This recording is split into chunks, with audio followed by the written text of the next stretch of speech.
age. Age is a big problem now in property in Singapore. Do you know that?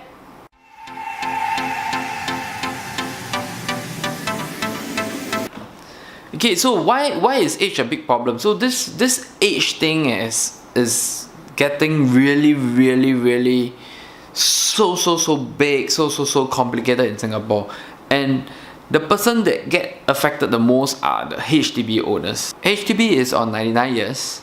So a lot of HDB like places like Marsiling, Marine Parade, Clementi, Bedok, most of the older estates, even some parts of Toa Payoh, they are like 40 years old, 38 years old, 39 years old, and they are getting difficulty in selling. Okay, so when in Singapore there's this thing called a CPF limit, to the amount of limit that we can use for our property compared to the lease and the age of the buyer. So any property that left with 59 years lease, okay, it depends on the age of the buyer. There's a certain percentage of CPF that can be used and a certain percentage of CPF that cannot be used. So this is getting a bit out of hand and is creating a lot of big hoo-ha in the market.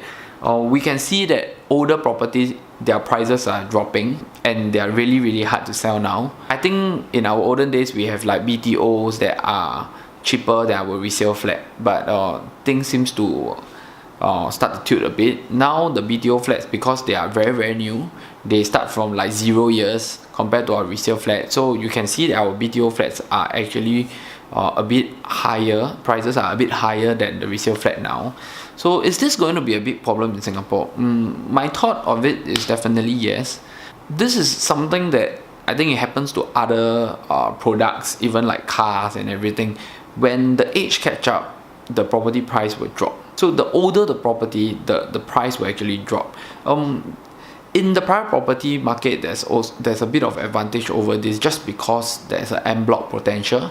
You know, if the property has an en bloc potential and it gets like older, the en bloc potential will actually be increased, or there's actually an en bloc potential there that that the sellers can actually look forward.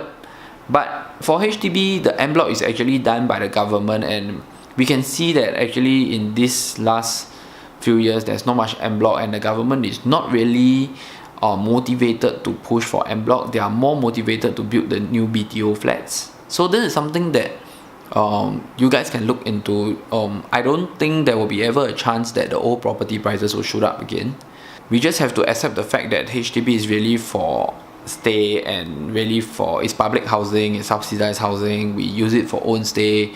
Don't use it for investment. You know, it has to be affordable for the generations, the citizens. So